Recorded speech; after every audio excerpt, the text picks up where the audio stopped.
ভালোবাসা পরে হবে, এখন ওঠো।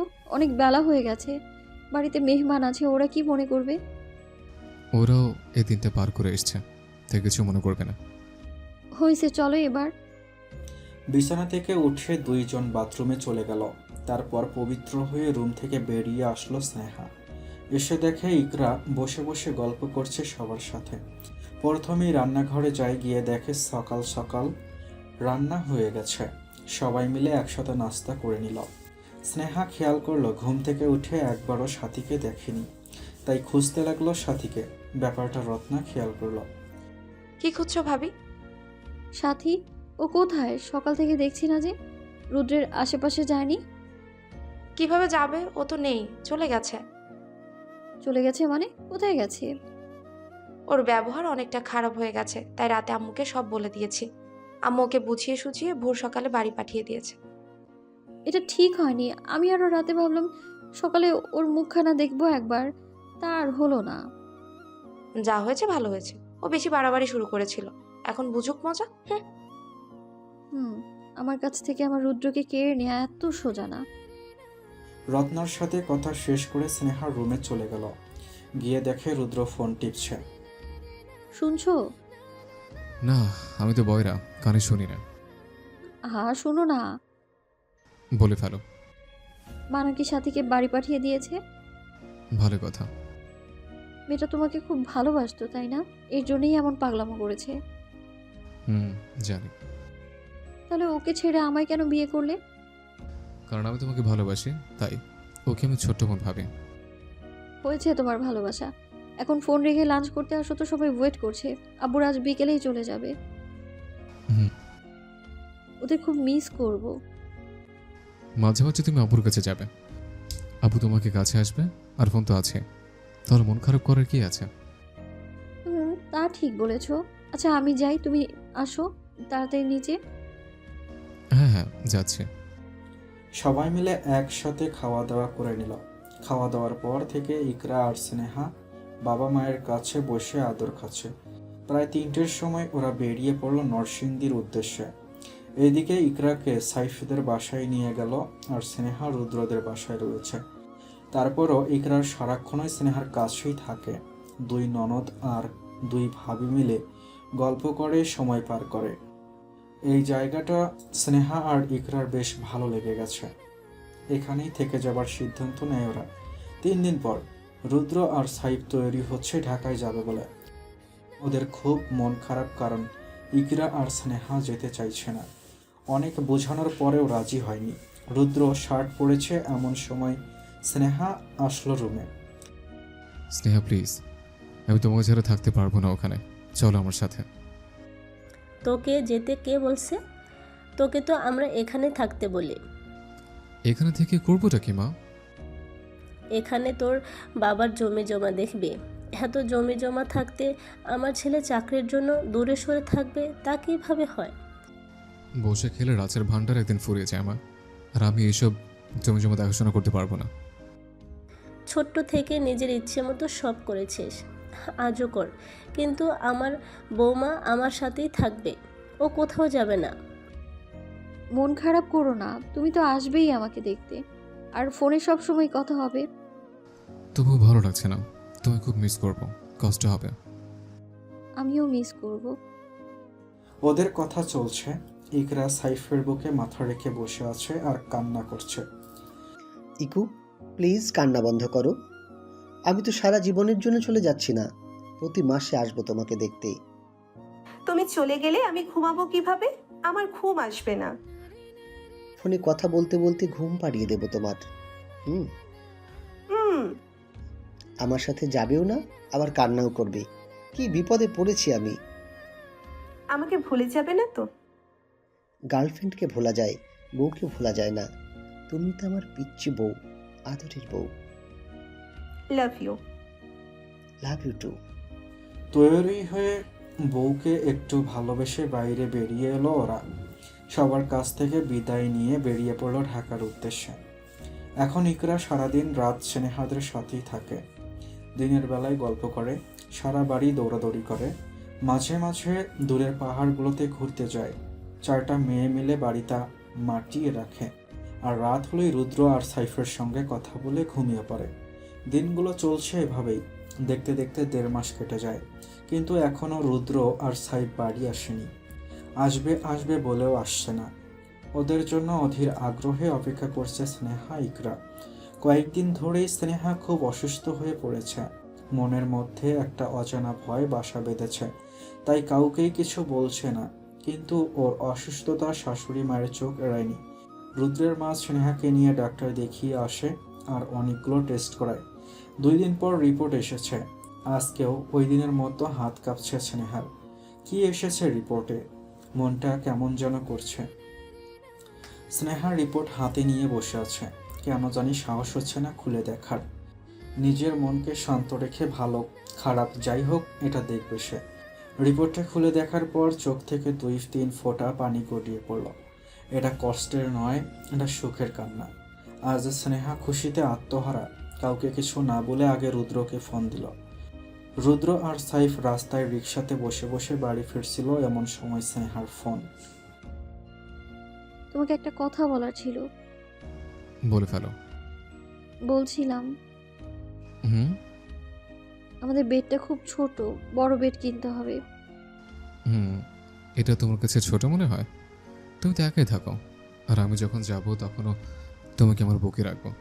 তাহলে বড় বেড দিয়ে কি হবে? এখন তো আর আমরা 2 জন নই, 3 জন। ছোট বেডে থাকতে আমার বেবির কষ্ট হবে না, তাই বড় বেড লাগবে। 3 জন মানে? তোমার আর আমার বেবি। তার মানে হুম। রুদ্র কোনো উত্তর না দিয়ে ফোন কেটে দিল। রুদ্রের এই কাজে স্নেহা বেশ অবাক হলো। স্নেহা রুদ্রকে বারবার ফোন করছে, কিন্তু রুদ্র বারবার ফোন বন্ধ করে রেখেছে।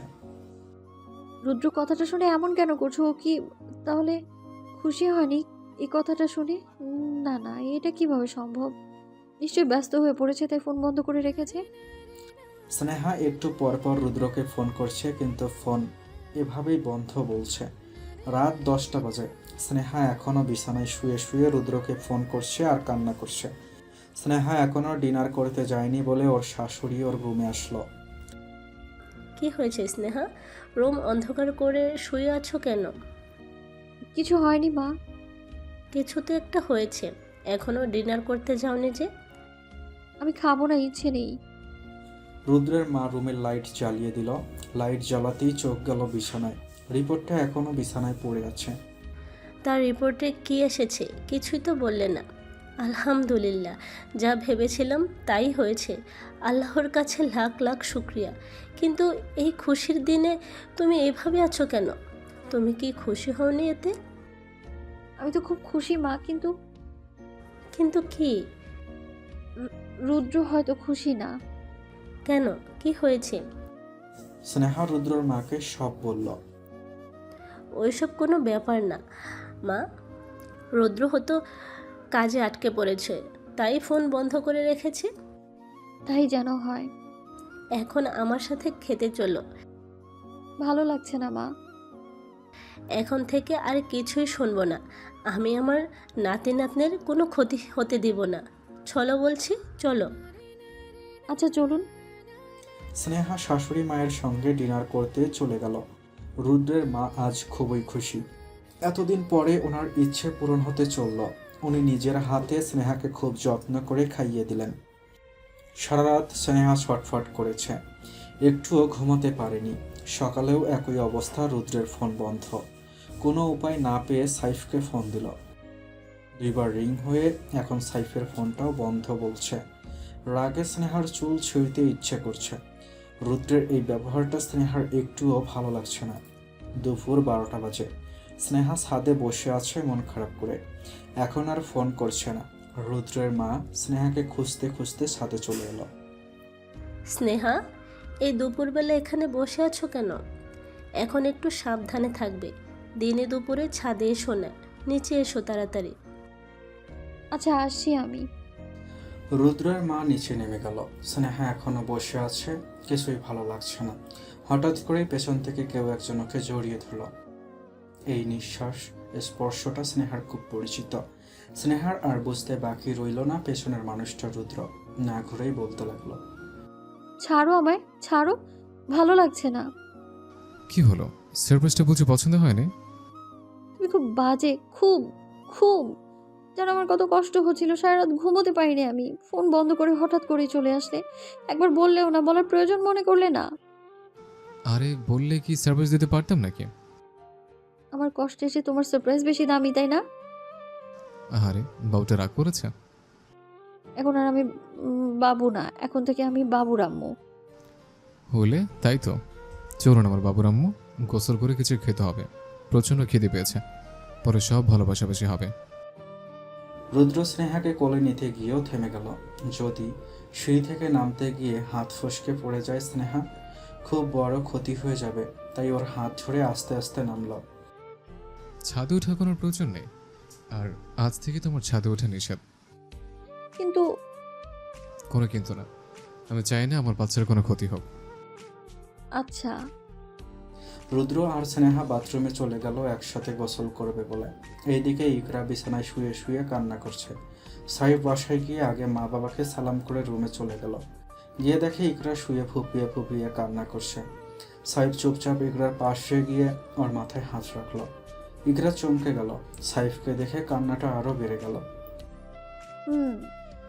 মা বলল তুমি নাকি অসুস্থ, কি হয়েছে? পেটে ব্যথা, খুব ব্যথা করছে। কেন, কি হয়েছে? এমনি। ওষুধ খেয়েছো? হ্যাঁ, তবুও কমছে না। ভালো হয়ে যাবে, কান্না করো না, একটু শান্ত হয়ে শুয়ে থাকো। এখানে একটু বসো, অনেক দিন হলো তোমাকে দেখি না, স্পর্শ করি না। সারা রাত পড়ে আছে স্পর্শ করার জন্য, এখন একটু ঘুমানোর চেষ্টা করো। তুমি মাথায় হাত বুলিয়ে দাও, ঘুম চলে আসবে। দাঁড়াও, ফ্রেশ হয়ে আসছি আমি। সাইফ ফ্রেশ হতে চলে গেল। রুদ্র আর স্নেহা গোসল শেষ করে খাবার টেবিলে চলে গেল। তারপর সবাই মিলে একসাথে খাবার খাচ্ছে। সাইফ গোসল শেষ করে রুমের বাইরে চলে গেল। তারপর ফ্রিজ থেকে মিষ্টি নিয়ে আসলো।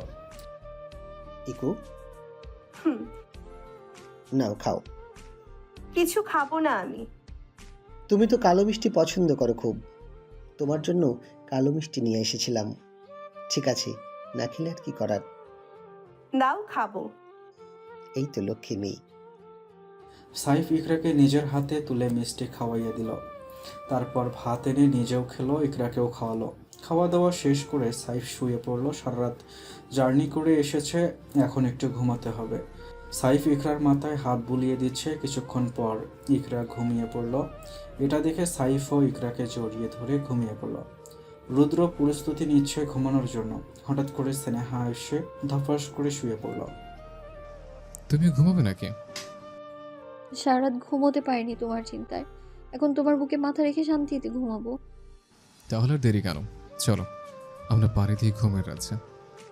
ফাজলামা করতে করতে ওরাও ঘুমিয়ে পড়ল। ঘুম থেকে উঠতে উঠতে সন্ধ্যা হয়ে গেছে। রাতে সবাই মিলে একসাথে আড্ডা দিল অনেকক্ষণ। তারপর একসাথে ডিনার সেরে সাইফ আর ইকরা ওদের বাসায় চলে গেল। বিছানায় শুয়ে আছে রুদ্র, পাশেই স্নেহা বেডে হেলান দিয়ে বসে আছে। স্নেহা, হুম? আমাকে একটা কথা দিবে? বলো। যা কিছু হয়েছে, তুমি সবসময় আমার সন্তানকে সুস্থ রাখবে, তাকে কোনো কষ্ট দিবে না, আমার কাছ থেকে আমার সন্তানকে কেড়ে নেবে না। আমি আমার সন্তানকে চাই সুস্থ অবস্থায়। কথা দিলাম আমি বেঁচে থাকতে তোমার সন্তানকে আগলে রাখবো। রুদ্র মাথাটা তুলে স্নেহার কোলে মাথা রাখল। স্নেহার পেটে আলতো করে ছুঁয়ে চুমু খেল। এই সুখের অনুভূতিটা সব সুখকে হার মানাবে। স্নেহা আর রুদ্র বসে বসে ভবিষ্যতে প্ল্যান করছে। সাইফ মুখ গোমরা করে বসে আছে। ব্যাপারটা ঘুম থেকে ওঠার পর থেকে খেয়াল করছে ইকরা। ব্যাপারটা জানতে হবে সাইফের কি হয়েছে। ইকরা চুল আশ্রাতে আশ্রাতেই জিজ্ঞেস করল, কি গো, মন খারাপ? না, কপাল খারাপ। কপালে আবার কি হলো? কি আবার হবে, কিছুই না, শালার ভাগ্যটাই খারাপ। কি হয়েছে বলবে তো? রুদ্র 2বার ছক্কা মেরে দিল, আর আমি একবার 4 মারতেও পারলাম না। এটা কিভাবে সম্ভব? ক্রিকেট খেলতে গেলে কখন দেখলাম না তো। কপাল কপাল। ক্রিকেট না, হাডুডু খেলতে মাঠে নেমেছিলাম। কপালে না থাকলে ঘি ঠকঠকালে হবে কি? এমন পাগলের মতো আচরণ করছো কেন? কি হয়েছে বলবে তো? এর আগেও আমি রুদ্র যা করার একসাথে করেছি। তারপর স্নেহা প্রেগনেন্ট হলো, কিন্তু তুমি হলে না। এবারও একসাথে মাঠে নেমেছি, স্নেহা আবারও প্রেগনেন্ট হলো, কিন্তু তুমি হলে না। আরে ভাই, সমস্যাটা কোথায়? এমন না করে কয়েক মাস অপেক্ষা করো, চাইলেই তো সব হয়ে যায় না। আল্লাহর ইচ্ছে ছাড়া আমরা কিছুই করতে পারবো না। রুদ্রকে অপেক্ষা করতে হয় না, আমাকে কেন অপেক্ষা করতে হবে? এ আল্লাহ, এ তোমার কেমন বিচার? তোমাকে আমি বুঝিয়ে পারবো না। বুঝাতে এসো না। রাগ করো না, কয়েক মাস অপেক্ষা করি, তারপর কনসিভ না করলে ডাক্তার দেখাবো। বুঝে গেছি। আবার কি বুঝলে? তোমাকে আরো ভালোবাসতে হবে, আদর করতে হবে, তাহলে এর ফলাফল তাড়াতাড়ি পাওয়া যাবে। এটা কয় নম্বর বিপদ সংকেত? 8, 9, 10 যা খুশি ভেবে নাও। এখন আমায় ভালোবাসতে দাও। সাইফ ইকরাকে কোলে তুলে আয়নার সামনে থেকে সরিয়ে বিছানায় এনে ফেলল। সুন্দরী, আজ তোমার শেষ দিন, আমি তোমাকে ছাড়ছি না। ইকরাও কোনো বাধা না দিয়ে সাইফকে নিজের করে নিল। এখানে 3 দিন থেকে রুদ্র আর সাইফ আবারও ঢাকা চলে যায়। এভাবেই চলতে লাগলো দিনের পর দিন। রুদ্র আর সাইফ মাসে একবার করে আসে, সাথে অনেক কিছু নিয়ে আসে। সারাদিন লাফালাফি, দৌড়া দৌড়া, ঝাপাঝাপি, আর রাত হলে স্বামীর সাথে আদুরে আলাপ দিয়ে দিনগুলো পার করে যাচ্ছিল ভালোই। ইকরা কনসিভ করে, তাই সাইফের খুশির বাত নেই। এতদিনে আল্লাহ ওর ওপর মুখ তুলে চাইল। স্নেহা 7.5 মাস আর ইকরার 3 মাস হতে চলছে। ওদের খুবই সাবধানে রাখা হয়। এর মাঝে 2-3 বার স্নেহার আব্বু আর ইকরার আম্মু এসেছিল ওদের দেখতে। ইকরা আর স্নেহা ওর একবার নরসিংদী দিয়েছে। দিনগুলো এভাবেই সুখে শান্তিতে কেটে যাচ্ছিল। কিন্তু এই সুখ কি বেশি দিন থাকবে, নাকি সব নিমিষেই মাটি হয়ে যাবে? বিকেল 3টা বাজে। স্নেহা আর রুদ্র তুমুল ঝগড়া করছে। কারণ হলো রুদ্র ব্যস্ত থাকে, স্নেহাকে একদম সময় দিতে পারে না। তাই বাড়িতে ফোন বাজছে সেই কখন থেকে, কিন্তু কেউ ধরছে না। অবশেষে রুদ্রর মা রান্নাঘর থেকেই রত্নাকে ডাকলো। রত্না, শিউলি, কখন থেকে ফোনটা বেজে চলেছে, ফোনটা ধর। আল্লাহ, মেয়ে দুটো কোথায় গেল? স্নেহা, ফোনটা ধরো, এখনো বাজছে। বুঝলাম, আমাকেই ধরতে হবে। রান্নাঘর থেকে বেরিয়ে এসে ফোন ধরলো। হ্যালো, কে বলছেন? আপনি কি রুদ্রের মা আনিতা চৌধুরী? জি, বলুন। আপনার সাথে কিছু কথা আছে। আপনি কে? আমি কে সেটা না জানলেও চলবে। কি বলতে চাই সেটা কান খুলে শুনুন, তাতে আপনারই লাভ। বলুন, কি বলবেন? বছর খানেক আগে আপনার ছেলেকে কেউ মেরে ফেলতে চেষ্টা করেছিল। ওর বুকে 3টি গুলি করে। আপনার ছেলের সে পরম শত্রুটা কে আপনি জানেন?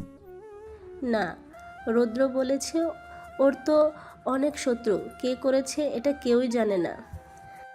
আপনার ছেলে আপনাকে মিথ্যা বলেছে। কে এসব করেছে তাকে আপনার ছেলে খুব ভালো করে জানে, চেনে। মানে কি বলতে চাইছেন আপনি? মানে এমন অনেক কিছুই ঘটে গেছে যা আপনি জানেন না, আপনাকে জানানো হয়নি, আপনার কাছ থেকে গোপন রাখা হয়েছে। আপনি জেনে থাকলে সব আমাকে খুলে বলুন। আপনার ছেলে বউ এই প্রথম প্রেগনেন্ট হয়নি, এর আগেও হয়েছিল। হোয়াট? আমি সব খুলে বলছি। স্নেহা কলেজে থাকা অবস্থায় রুদ্র স্নেহাকে ভালোবেসে ফেলে। স্নেহা ও রুদ্রের সাথে ভালোবাসার নাটক করতে থাকে। ওরা অবৈধভাবে একসাথে থাকতে শুরু করে। কিছুদিন পর স্নেহার সন্তান সম্ভবা হয়, কিন্তু স্নেহা রুদ্রের সন্তান বা রুদ্র কাউকে বাঁচিয়ে রাখতে চায়নি। স্নেহা রুদ্রের শত্রুদের সাথে হাত মিলিয়ে প্রথমে রুদ্রের বাচ্চাকে মেরে ফেলে। তারপর কৌশলে রুদ্রকে নরসিংদী নিয়ে যায় আর ওইখানেই রুদ্রের বুকে গুলি করে। রুদ্রের ভাগ্য ভালো, তাই আপনার ছেলে আপনার কাছে ফিরে আসে, নয়তো কি হতো। কিন্তু এবার আর স্নেহা রুদ্রকে বাঁচিয়ে রাখবে না। আপনার ছেলের নরম মন, তাই সব ভুলে স্নেহাকে ক্ষমা করে বিয়ে করেছে। আর স্নেহা এই সুযোগটাই কাজে লাগাবে রুদ্রকে মারার জন্য। ও পুরো প্রস্তুতি নিয়ে আপনার বাসায় ঢুকেছে, সব শেষ করে দেবে, এবার কাউকে ছাড়বে না। ও কখনোই এটা করবে না। আপনি এসব কি যাতা বলছেন? যে মেয়ে নিজের বাচ্চাটাকে মেরে ফেলতে দ্বিতীয়বার ভাবে না তার পক্ষে কোনো কিছুই অসম্ভব নয়। প্রথমবারের মতো এবার আর রুদ্রকে বাঁচার কোনো সুযোগও দেবে না। একবার ভাবুন, রুদ্র আপনার একমাত্র ছেলে, ওর কিছু হলে আপনি বাঁচবেন তো? স্নেহা হচ্ছে কালসাপ, সে আপনার সাজানো গোছানো পরিবারটাকে ধ্বংস করে দেবে। পরিবারের সবার মৃতদেহ দেখে সহ্য করতে পারবেন তো? না, সব মিথ্যে, কোনো কিছু সত্যি না। ঘরের শত্রু বিভীষণ, আপনার ছেলের সবচেয়ে বড় শত্রু আপনার আদরের বৌমা। আচ্ছা বেশ, তাহলে আপনি স্নেহাকে শুধু দুটো প্রশ্ন করবেন, তাতেই আপনি বুঝবেন কোনটা সত্য আর কোনটা মিথ্যা। কি কি প্রশ্ন? স্নেহা ওর গর্ভে থাকা রুদ্রের সন্তানকে মেরেছে কিনা, আর 2, ও রুদ্রের বুকে গুলি করে রুদ্রকে মারার চেষ্টা করেছে কিনা। এই দুটো প্রশ্নের উত্তর জানলে আপনার কাছে সব পরিষ্কার হয়ে যাবে। আমি আপনাকে এসব বলছি কারণ আমি চাই না আপনার বুক খালি হোক। রুদ্রকে মারতে যা যা করতে হয় স্নেহা সব করবে। আপনি রুদ্রের মা, এই কথা মনে রাখবেন। রুদ্রের ভালোর জন্য আপনি সব করতে পারবেন, সব। আশা করি বুঝে গেছেন, আর কিছু বলতে হবে না। তাহলে রাখছি, আল্লাহ হাফেজ। ফোন কেটে গেল। রুদ্রর মা যেন কথা বলার শক্তি হারিয়ে ফেলেছে। কি শুনলো এইসব? নিজের কানকে বিশ্বাস করাতে পারছে না। এইসব কি সত্যি সত্যি হয়েছে নাকি মিথ্যা? লোকটা খুব কনফিডেন্স নিয়ে কথাগুলো বলল। মনে হলো সত্যি স্নেহা অপরাধগুলো করেছে। এই কথাগুলো কি তাহলে সত্যি? যদি সত্যি হয় তাহলে স্নেহাকে এর শাস্তি পেতে তো হবেই। অনিতা চৌধুরী সোফা থেকে উঠে স্নেহার রুমের দিকে এগিয়ে যাচ্ছে, চোখে মুখে কালো ছায়া। দরজার বাইরে থেকে শুনতে পাচ্ছে স্বামী স্ত্রীর তুমুল ঝগড়া এখনো থামেনি। অনিতা চৌধুরী কিছু না বলেই রুমে ঢুকলো। ওনাকে দেখে স্নেহা চুপ হয়ে ফোন কেটে দিল।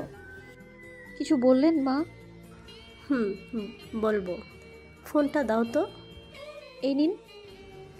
তোমার সাথে কিছু কথা আছে। হ্যাঁ বলুন। দরজা বন্ধ করে আসো। স্নেহা এগিয়ে গিয়ে দরজা বন্ধ করে দিল। বলুন এখন। তোমাকে যা যা প্রশ্ন করবো তার সঠিক উত্তর দেবে। তোমার গর্ভের সন্তানের উপর হাত রেখে বলো। আমি সত্যি বলবো, কিন্তু এখানে হাত রাখতে হবে কেন? রাখতে বলছি, রাখো।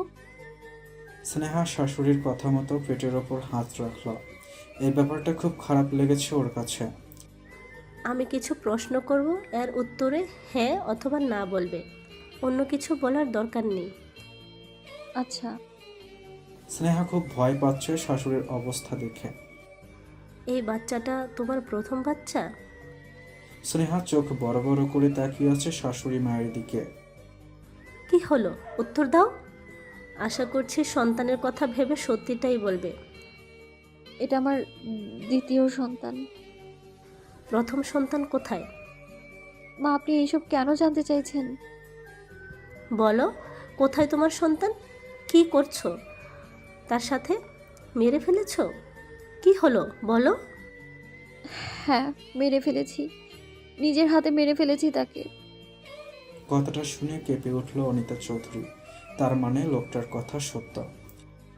শেষ প্রশ্ন, 1 বছর আগে আমার ছেলেকে গুলি করে কে মারতে চেয়েছিল? কে আমার ছেলের এত বড় শত্রু? স্নেহা কি বলবে বুঝে উঠতে পারছে না। নিশ্চয়ই তুই। হ্যাঁ। ভয়ে আর কান্নায় কাঁপছে স্নেহা। স্নেহা বুঝতে পারছিল খুব বড় একটা ঝড় আসতে চলেছে, যেটা ও একা সামলাতে পারবে না। তোর এই নিষ্পাপ শিশুদের মতো চেহারার আড়ালে এত কুৎসিত একটা চেহারা লুকিয়েছিল। ছি, নিজের মেয়েদের থেকেও বেশি ভালোবেসেছিলাম তোকে, ভাবতেই লজ্জা লাগছে আমার।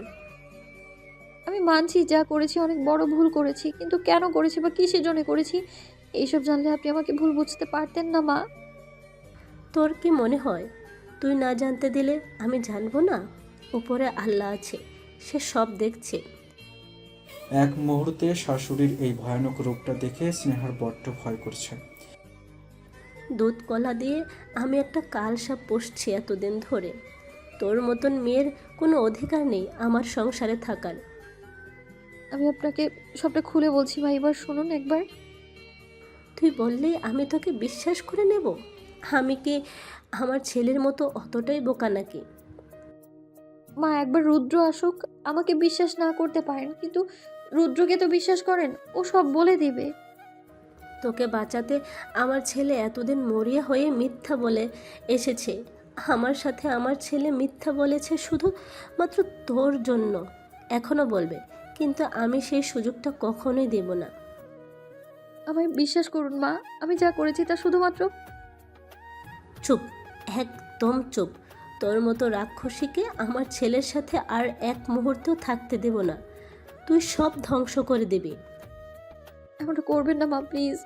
আমাকে রুদ্রের সাথে একবার কথা বলতে দিন। অনিতা চৌধুরী রুম থেকে বেরিয়ে গেল। বাইরে গিয়ে দেখলো বাসায় কেউ আছে কিনা। না, কেউ নেই।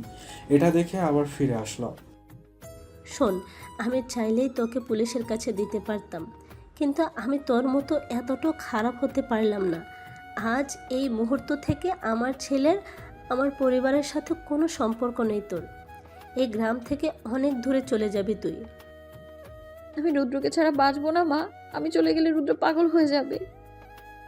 তোর জন্য আমার ছেলে পাগল ছিল অতদিন। এখন আমি আমার ছেলেকে আবার বিয়ে করিয়ে সব কিছু ঠিক করে দেব। আমি যদি আগে এইসব জানতাম তাহলে তো কবেই সাথীকে আমার ছেলের বউ করে নিয়ে আসতাম। আমি পায়ে পড়ি মা, এসব বলবেন না। স্নেহা অনিতা চৌধুরীর পা ধরিয়ে ধরে বলল, আমি ভুল করেছি, কিন্তু আমার সন্তানটা কোনো ভুল করেনি। যে ভুলটা ও করেনি তার শাস্তি ও কেন পাবে? বাচ্চা রুদ্রের কাছ থেকে আমি কেড়ে নিতে পারবো না মা। আমি ওকে কথা দিয়েছি। একটু অপেক্ষা করুন, আমি এখনই রুদ্রকে আসতে বলছি। ও এসে সব বুঝিয়ে বলবে আপনাকে। খবরদার, আজকের পর থেকে আমার ছেলের সাথে কোনো যোগাযোগ রাখার চেষ্টা করবে না। আর বাচ্চাটা আমার ছেলের, তার প্রমাণ কি? তোর মন যতটা নষ্ট হতে পারে এই বাচ্চাটাও নষ্ট। রুদ্র এটা খুব ভালো করেই জানে বাচ্চাটা কার। আপনি আমাকে এভাবে বের করতে পারবেন না। আপনাকে আমি নিজের মায়ের জায়গায় বসিয়েছি, আপনি আমার সাথে এমনটা করতে পারেন না। তোকে আমরা নিজের মেয়ের মতো দেখেছি, নিজের মেয়েদের থেকে বেশি আদর যত্ন করে রেখেছি, কিন্তু তুই কি এইসব পাবার যোগ্যতা রাখিস? কত বড় অন্যায় করেও এভাবে কথা বলছিস?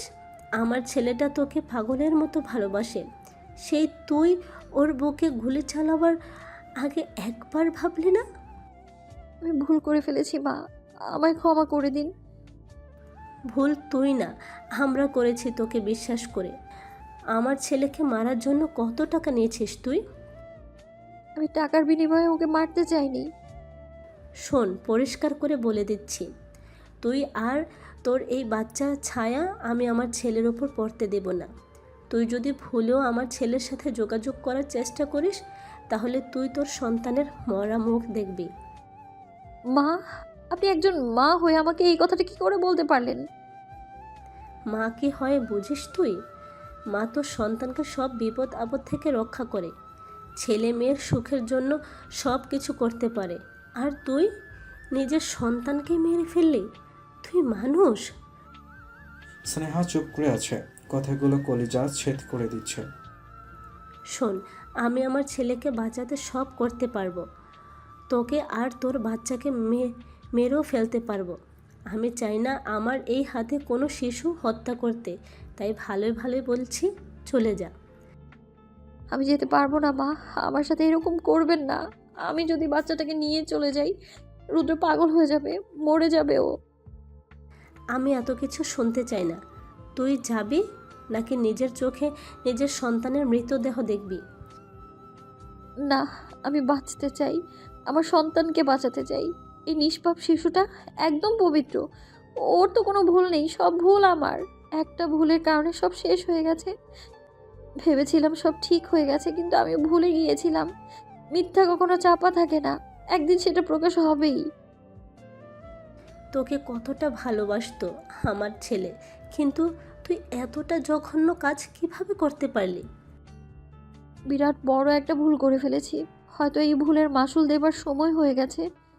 বলুন কি করতে হবে আমায়? আয় আমার সাথে। অনিতা চৌধুরী স্নেহার হাত ধরে টেনে নিয়ে বাইরে বেরিয়ে গেল।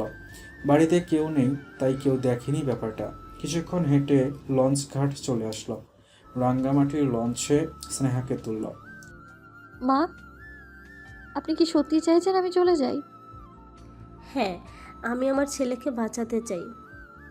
আমি চলে গেলে আপনার ছেলে বাঁচবে তো? আমি আমার ছেলেকে নতুন করে বাঁচতে শেখাবো, নতুন জীবন দেব, যে জীবনে তুই নামক বিষটা নেই। এই বিষয়টা ছাড়া আপনার ছেলে অচল। রুদ্রের জীবনে আমার চেয়ে বেশি গুরুত্ব কি তোর? না মা, রুদ্র পৃথিবীতে সবচেয়ে বেশি ভালোবাসে আপনাকে। আপনি ওর জীবন, আর আমি ওর কলিজা। আপনি রুদ্রের শরীরের সবটা, আর আমি একটা অংশ মাত্র। ও যখন জানতে পারবে আপনি ওর কাছ থেকে ওর সন্তানকে আলাদা করে দিয়েছেন, ও খুব কষ্ট পাবে। আপনার ছেলে আপনাকে অন্ধের মতো বিশ্বাস করে। আমার ছেলের ভালো আমি তোর চেয়ে ভালো বুঝি। আজ আপনি আপনার ছেলেকে মেরে ফেলার চেষ্টা করাতে আমাকে শাস্তি দিচ্ছেন। সেই দিন আমারও একই অবস্থা হয়েছিল। একজনকে শাস্তি দেবার জন্য পাগল হয়ে গিয়েছিলাম আমি আপনার মতো। তখন আমারও ভালো মন্দ মাথায় আসেনি, কিন্তু পরে বুঝতে পারি কত বড় ভুল করে ফেলেছি আমি। লঞ্চের বাঁশি ফু দিয়ে দিয়েছে। স্নেহা এখনো লঞ্চের বাইরে দাঁড়িয়ে কথা বলছে শাশুড়ির সাথে। একটা কথা মা, আমি পৃথিবীর যেখানেই থাকি না কেন রুদ্র আমার কাছে আসবেই। যে বাড়ি থেকে আপনি আমায় টেনে বের করে দিয়েছেন, ওই বাড়িতে আবার নিয়ে যাবেন আমাকে আর ওর সন্তানকে। কথাটা মিলিয়ে নেবেন আপনি। যদি বেঁচে থাকি আবার দেখা হবে। লঞ্চ ছেড়ে দিয়েছে। স্নেহার চোখ দিয়ে অনবরত পানি পড়ছে, কিন্তু কোনো শব্দ নেই। লঞ্চ অনেকটা দূরে চলে গেছে। অনিতা চৌধুরীর চোখগুলো ছলছল করছে। ওনারও কষ্ট হচ্ছিল এভাবে স্নেহাকে কথাগুলো বলতে, কিন্তু স্নেহাকে বুঝতে দেয়নি। এত বড় একটা অন্যায়ের পর এটা ওর পাওনা ছিল। চোখ দুটো মুছে বাড়ি ফিরল অনিতা চৌধুরী। এসে আগে স্নেহার মোবাইলটা ভেঙে ফেলল। যেভাবেই হোক ছেলের কাছে স্নেহাকে খারাপ বানাতে হবে। অনেকক্ষণ যাবৎ স্নেহাকে দেখা যাচ্ছে না বলে সবাই খোঁজাখুঁজি শুরু করে দিয়েছে, কিন্তু কোথাও পাওয়া যাচ্ছে না স্নেহাকে। অবশেষে অনিতা চৌধুরী মুখ খুললেন আর সবাইকে বলল স্নেহা বিকেলে একাই বেরিয়ে গেছে নিজের ইচ্ছায়। উনি নাকি কিছুদিন ধরে খেয়াল করছে কোনো এক ছেলের সাথে নাকি অবৈধ সম্পর্ক চলছে স্নেহার, তাই সুযোগ বুঝে চলে গেছে। এই কথাটা বলার কারণ হলো রুদ্রর কানে এই কথাটা গেলে যেন রুদ্র স্নেহাকে খারাপ ভেবে ভুল যায়। কেউ কথাগুলো বিশ্বাস করতে পারল না। ওরা যতটুকু চিনেছে স্নেহা এরকম মেয়ে নয়। ইকরা তো একদমই বিশ্বাস করেনি। ইকরা সাইফকে ফোন করছে এইসব বলার জন্য, কিন্তু সাইফের ফোন বন্ধ। আর রুদ্র বারবার ওয়েটিংয়ে আছে, কারণ রুদ্র স্নেহাকে ফোন করে যাচ্ছে। রাত 9টায় স্নেহা লঞ্চ থেকে নেমে হাঁটছে। খুব ভয় করছে আজ, খুব একা লাগছে। চারাপাচ্ছে আসে না মুখ। একটু একটু করে বাস স্ট্যান্ডের দিকে এগিয়ে গেল। খুব খারাপ লাগছে, মনে হচ্ছে এখানেই মাথা ঘুরে পড়ে যাবে। ওয়েটিং রুমে গিয়ে বসলো স্নেহা। চারপাশ ঘোলা ঘোলা লাগছে। পাশে তাকিয়ে দেখে একটা ছেলে ওর দিকে তাকিয়ে আছে, ওকে মনোযোগ দিয়ে দেখছে। ছেলেটা কিছু একটা বলতে চাইছে। তুই স্নেহা না? আপনি কে? আরে আমাকে চিনতে পারছিস না? আমি নিলয়, সেই ছোট নিলয়। স্কুলে একসাথে এসএসসি দিলাম, তারপর সবাই আলাদা হয়ে গেলাম। মাঝে মাঝে ইকরার সাথে কথা হয়, ওর হাজবেন্ডের ওয়াইফের সাথেও কথা হয়। নিলয়, তুই এখানে? তুই তো কুমিল্লাতে থাকিস, তাহলে এখানে কিভাবে? আরে খালামণির বাসায় গেছিলাম, এখন বাড়ি ফিরছি। তুই কোথায় আছিস? নরসিংদী। এত রাতে? তোর হাজবেন্ড কোথায়? নেই। মানে কি, কোনো সমস্যা হয়েছে? একই অবস্থা হয়েছে তোর? না রে, আমি ঠিক আছি। আচ্ছা, পার্সোনাল হয়ে জানতে চাইবো না, কিন্তু তুই এত রাতে একা একা চিটাগাং এসে বসে বাসে উঠবি? হ্যাঁ, আমি কিছু চিনি না, তবে জিজ্ঞেস করতে করতে চলে যাব। স্নেহা মাথা ঘুরে পড়ে যাচ্ছিল, জোরে জোরে নিঃশ্বাস নিচ্ছে। তুই তো খুব অসুস্থ, গায়ে প্রচণ্ড জ্বর, তোকে আমি এভাবে কেমনে যেতে দেই? তার চেয়ে ভালো হয় তুই আমার সাথে আমার বাসায় চল। আম্মুও তোকে দেখতে চাইছে কতদিন ধরে। কালকে বিকেলে আমি নিজে তোকে বাসায় দিয়ে আসব, আর কাকুকেও দেখে আসব। অনেক দিন হলো নরসিংদী যাই না। স্নেহার মনে একটু ভরসা এলো, চেনা কাউকে পাওয়া গেল। ওর যে অবস্থা, কোথায় কিভাবে জ্ঞান হারিয়ে পড়ে তাকে বলা যায় না। তার চেয়ে ভালো আশিকের সাথে যাওয়া। আশিক ছেলেটা খুবই ভালো, একদম সরল সোজা। ওর মা বাবা আরও ভালো, তাই বিনা সংকোচে স্নেহা আশিকের সাথে যেতে রাজি হলো। কিরে চুপ করে আসিস যে? চল তাহলে কাকিমাকে দেখেই যাই। ওয়েট, আরেকটা টিকিট কেটে আনি, চল আমার সাথে। আশিক আরেকটা টিকিট কেটে স্নেহাকে নিয়ে গাড়ির দিকে এগিয়ে যাচ্ছে। স্নেহা হাঁটতে পারছে না, শরীর কাঁপছে। এটা দেখে আশিক ওকে ধরে নিয়ে যায়। গাড়ির ভেতরে স্নেহাকে বসিয়ে বাইরে চলে যায় আশিক। রেস্টুরেন্ট থেকে কিছু খাবার আর পানি নিয়ে গাড়িতে গেল। এই নে, এগুলো খেয়ে নে। এইসব আবার কেন? তোর চোখ মুখ দেখে বোঝা যাচ্ছে খুব খিদে পেয়েছে তোর, খেয়ে নে। স্নেহার সত্যিই খুব খিদে পেয়েছে, তাই দেরি না করে খাওয়া শুরু করলো। স্নেহা বসে আছে, পাশেই আশিক। বাস চলতে শুরু করলো। আফজাল খুব বড় সড় পার্টির আয়োজন করেছে, কারণ রুদ্রের মায়ের কানে উনি বিষ দিয়েছেন এই খুশিতে। পার্টিতে সেই পুলিশ, রনির বাবা আর উনি উপস্থিত ছিলেন, কিন্তু দুর্ভাগ্যবশত ওদের শত্রুপক্ষের কেউ একজন পার্টিতে বোমা মারে। সব পুড়ে স্থায়ী হয়ে গেছে, সাথে আফজাল, পুলিশ, রনির বাবা কেউই বেঁচে নেই। সবাই পুড়ে ছাই হয়ে গেছে। পরের দিন সকালবেলা রুদ্র স্নেহাকে ফোনে পাচ্ছে না বলে মায়ের কাছে ফোন দিল। হ্যালো মা। বল।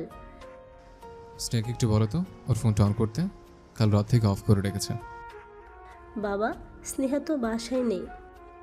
কোথায় গেছে? চলে গেছে। চলে গেছে মানে? কান্না থামিয়ে বুঝিয়ে বলো। কোথায় গেছে জানি না, বলে যায়নি। কালকে থেকে ওকে পাওয়া যাচ্ছে না।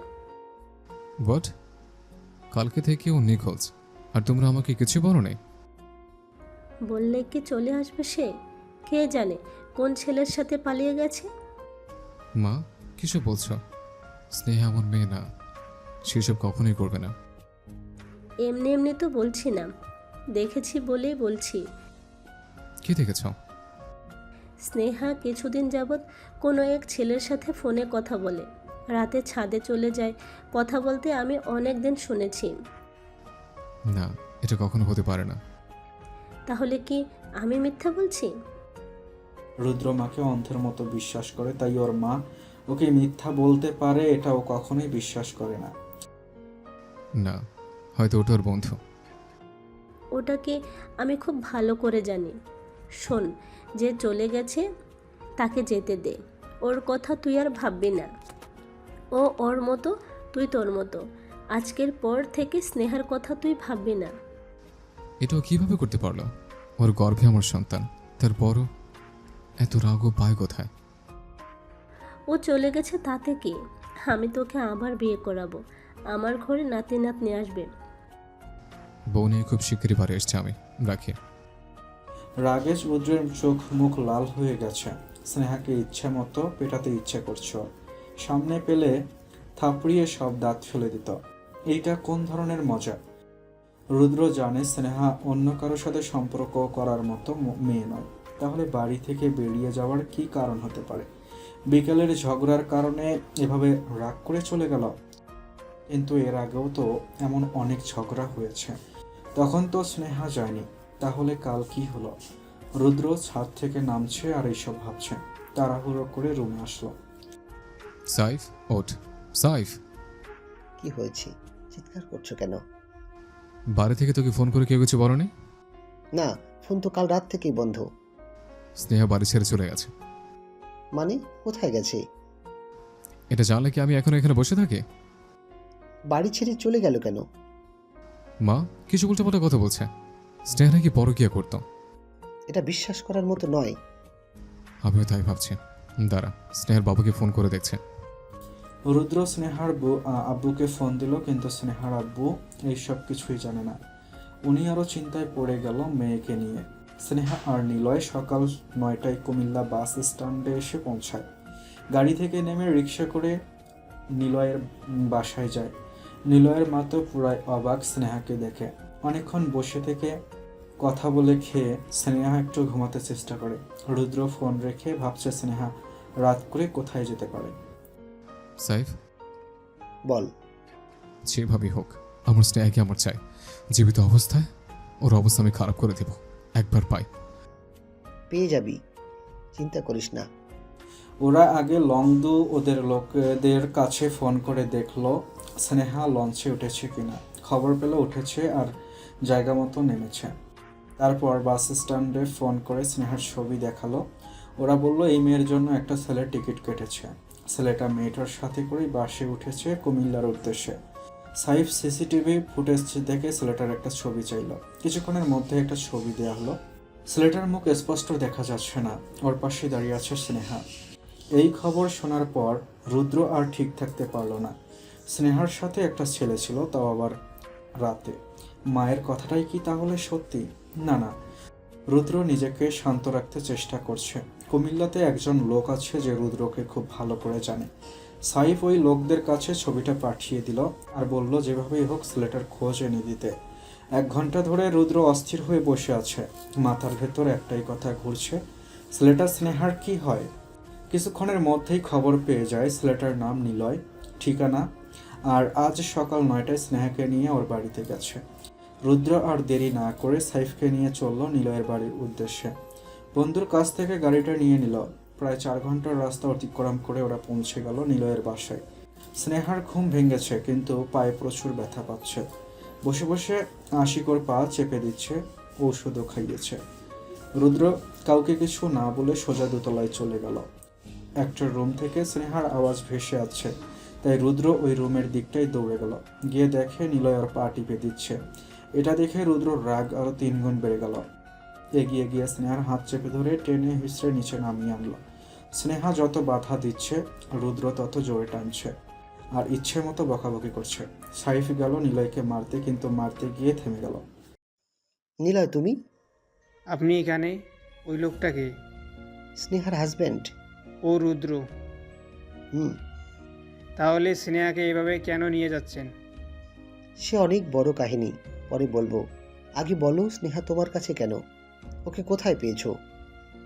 তারপর নিলয় সাইফকে সবকিছু খুলে বলল। তুমি কি স্নেহাকে একা পেয়েছো, নাকি ওর সাথে কেউ ছিল? ও একা ছিল, খুব বাজেভাবেই অসুস্থ ছিল। আচ্ছা, বুঝলাম। তোমাকে ধন্যবাদ ভাই।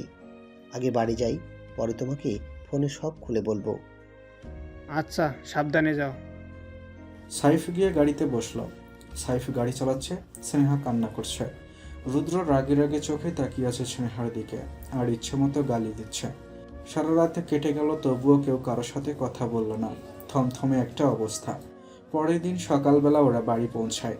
রুদ্র স্নেহাকে টেনে নিয়ে যায় রুমের ভেতর, তারপর বাইরে থেকে দরজা লাগিয়ে দিল। স্নেহাকে পাওয়া গেছে শুনে স্নেহার আব্বু ভোর সকালে গাড়ি করে রওনা দিয়েছে, রাতেই পৌঁছে যাবে। সাইফকে নিয়ে রুদ্র বাড়ি থেকে বেরিয়ে যায়। সাইফ রুদ্রকে বলে দিয়েছে নিলয় ওদের ছোটকালের বন্ধু, অন্য কিছু নয়। তার মানে স্নেহা একা একা চলে গেল কাউকে ছাড়া। এত রাগ ওর, আজই দেখে নেবে কোথায় কোথায় রাগ রাখে। কাউকে না বলে বাসা থেকে বেরিয়ে গেল এত বড় কলিজা ওর। বেশি ভালোবাসার ফলে এমনটা হয়েছে। রুদ্রের রাগ আরও বেড়ে গেল। হনহন করে আবার বাড়ির দিকে চলল। সাইফ পেছন থেকে ডাকছে, তবুও শুনছে না। রুমে গিয়ে সোজা লক করে দিল। স্নেহা ফুলরে বসে কান্না করছে, চোখগুলো লাল হয়ে আছে ওর। বাড়ি থেকে কাউকে না বলে কোথায় বেরিয়ে গেছ? উত্তর দাও স্নেহা। এই সমস্যা কি তোর? কেন বারবার আমার কাছ থেকে দূরে চলে যাস? আমি মরে গেলে তুই শান্তি পাবি, তাই না? আমি কি তোকে কম ভালোবাসছি? হ্যাঁ, আমার দিকে তাকা। আমাকে আর ভালো লাগে না। চাইতে পূরণ হতে আমাকে ভুলে গেলি? তোর সাহস হলে কিভাবে আমার সন্তান কিনে চলে যেতে? এটা তোর না আমার সন্তান। একটা কথা বলি, তুই মরতে পারিস না, মরে যা তুই। তোকে আমার সহ্য হচ্ছে না। তুই আমার অবস্থা রাস্তার কুকুরের চেয়ে বেশি খারাপ করে দিয়েছিস। এত মানুষ মারা যায়, আল্লাহ তোকে চোখে দেখে না? আর কত নিচে নামবি? হয়তো তুই মরে যা, নয়তো আমাকে বিষ খাইয়ে মেরে ফেল। আমি শান্তি চাই, একটু শান্তি চাই। রুদ্রর চিৎকার করতে করতে বেরিয়ে গেল রুম থেকে। স্নেহা চুপ করে বসে আছে, বারবার রুদ্রের বলা কথাটা মাথায় ঘুরপাক খাচ্ছে। তুই মরে যা। প্রায় 1 ঘন্টা ধরে স্নেহা পুতুলের মতো বসে আছে, মাথার মধ্যে হাজার হাজার কথা ঘুরপাক খাচ্ছে। বিকেল হয়ে গেছে। সেই প্রথম দিন থেকে আজ পর্যন্ত আমি তোমার সুখ দিতে পারিনি। অনেক চেষ্টা করছি, কিন্তু পেরে উঠিনি। একটার পর একটা ঝামেলা আমার শেষ করে দিয়েছে। ভেবেছিলাম দুনিয়ার যে যাই বলুক তুমি থাকবে আমার পাশে, অন্য কেউ না বুঝলেও তুমি বুঝবে আমায়, কিন্তু আমি ভুল ছিলাম। তুমি যখন আমার মৃত্যুতে শান্তি পাও তাহলে তাই হোক। তুমিও ভালো থাকবে, মাও ভালো থাকবে। আমি চাই না আমার জন্য তোমরা কষ্টে থাকো। তোমাকে ভালোবেসে আমি সব করতে পারবো। আমি নামক প্যারাটা তোমার জীবনের অধ্যায় থেকে চিরতরে মুছে যাবে। আমার মৃত্যুই হবে আমার ভুলের মাসুল। তুমি সুখে থেকো এই কামনাই করি। আমি তোমায় ভালোবেসেছি, আজও ভালোবাসি, মৃত্যুর পরেও বাসবো। সন্ধ্যা হয়ে গেছে। স্নেহার রুমটা অন্ধকার হয়ে আছে। রুদ্র বাইরে থেকে বাড়িয়ে আসলো। মাথায় কিছুটা ঠান্ডা হয়েছে। রাগের মাথায় স্নেহাকে অনেক কিছু বলে দিয়েছে। এইগুলা ঠিক হয়নি বলা। এখন ওকে সরি বলতে হবে। রুদ্র এগিয়ে যাচ্ছে স্নেহার রুমের দিকে। রুমে এসে লাইট জ্বালিয়ে বিছানায় তাকাতেই রুদ্র চিৎকার করে উঠল। স্নেহা পড়ে আছে বিছানায়, রক্তে লাল হয়ে গেছে চারপাশ। রুদ্রের চিৎকারে সবাই আসলো। রুদ্র আর সাইফ মিলে ওকে হাসপাতালে নিয়ে গেল। খুবই খারাপ অবস্থা, শরীরের বেশ কিছু রক্ত ঝরে গেছে। আগে রক্ত দেবার ব্যবস্থা করা হলো।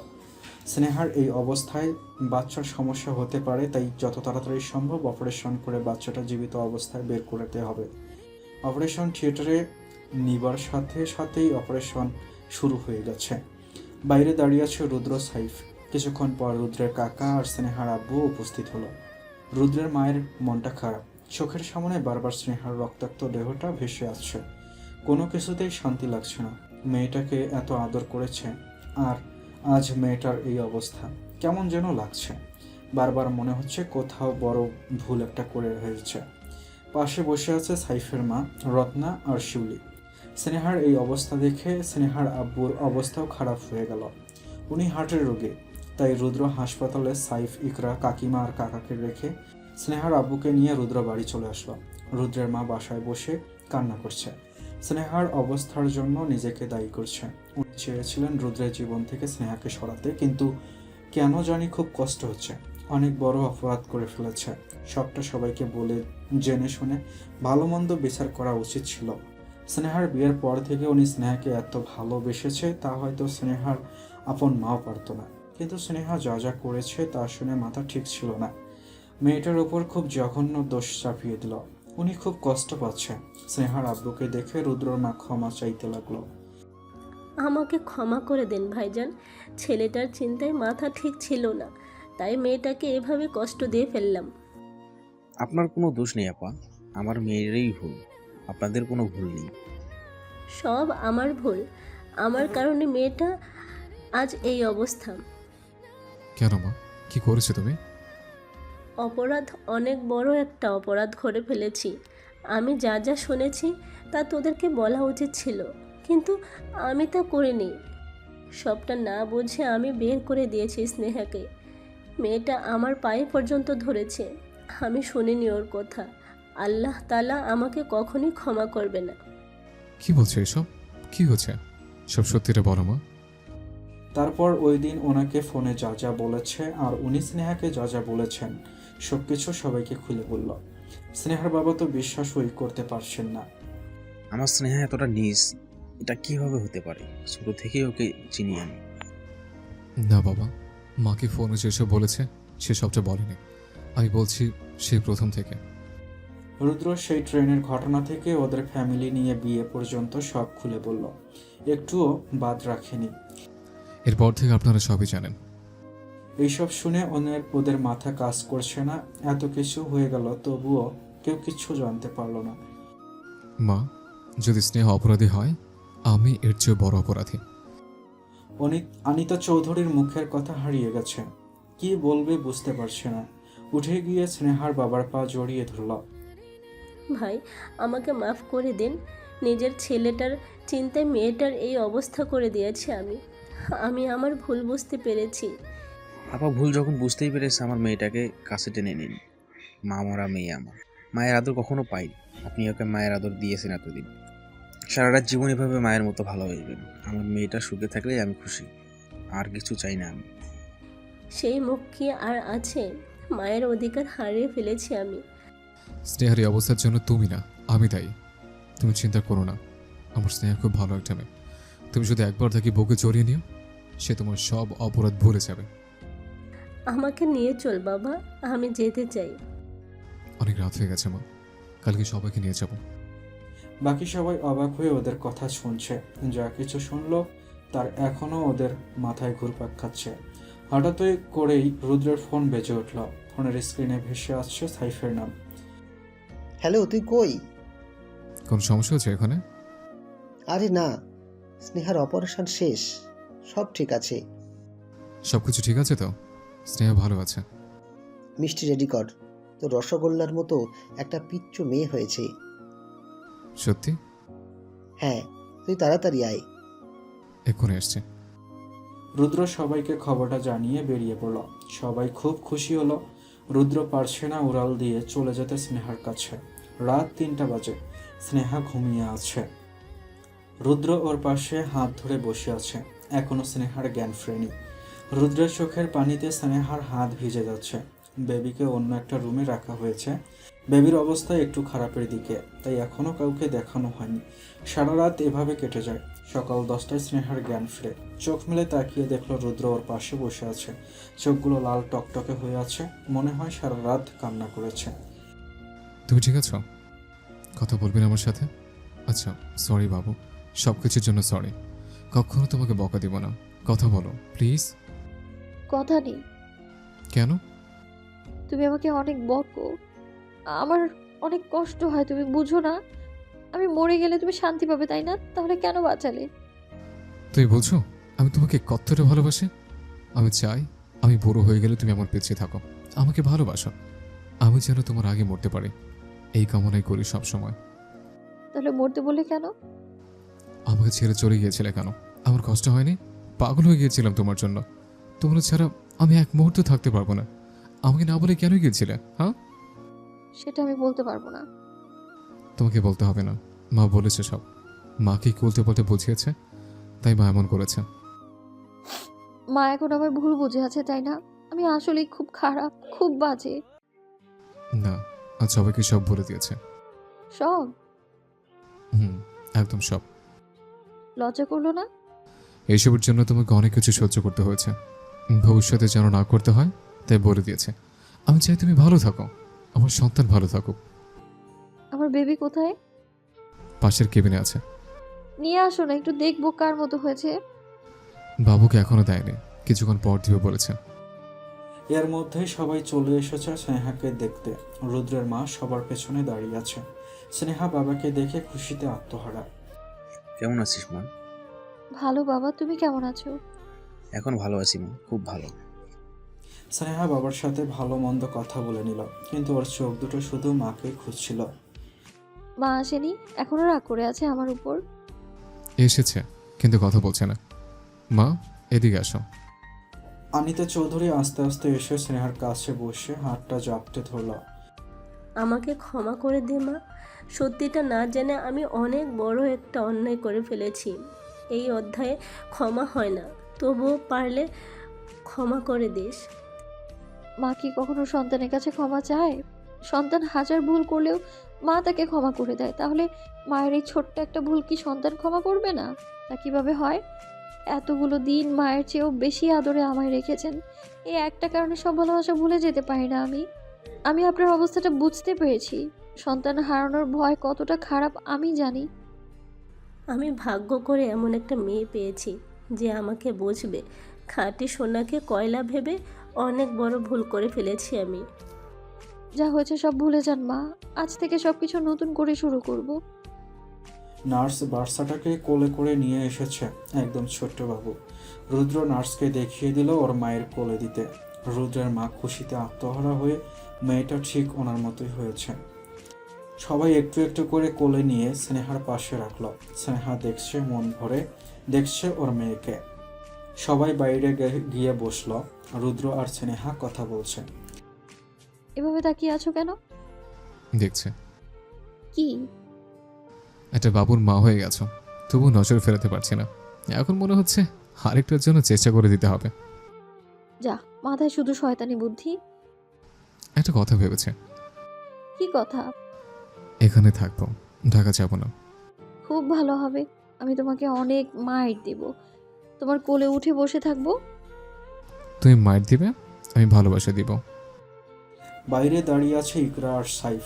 সাইফ বিড়বিড় করে বলল, এবার তোমার পালা, প্রতিদিন হবে আদরের মেলা। ওর দিকে চোখ বড় বড় করে তাকালো ইকরা, তারপর দিল চিমটি কেটে। 2 দিন পর ওদের হাসপাতাল থেকে ছাড়া হয়। বাসায় ঢুকতে না ঢুকতেই আয়োজনের প্রস্তুতি শুরু। স্নেহার আব্বুকে এখানেই জোর করে রেখে দিয়েছে ওরা। ইকরার মা রওনা দিয়েছে, সাথীও আসছে হাজব্যান্ড নিয়ে। ওমা, চেয়ারম্যান বাড়িতে মেয়ে হলো আর গ্রামের লোকদের পেট ফুরে খাওয়াতে হবে না, তাই তো এই আয়োজন। আবার নাম রাখতে হবে, সকলের দোয়া নিতে হবে। আপনারাও আসবেন, পেট ভরে খেয়ে দোয়া করে যাবেন। আমি গেলাম।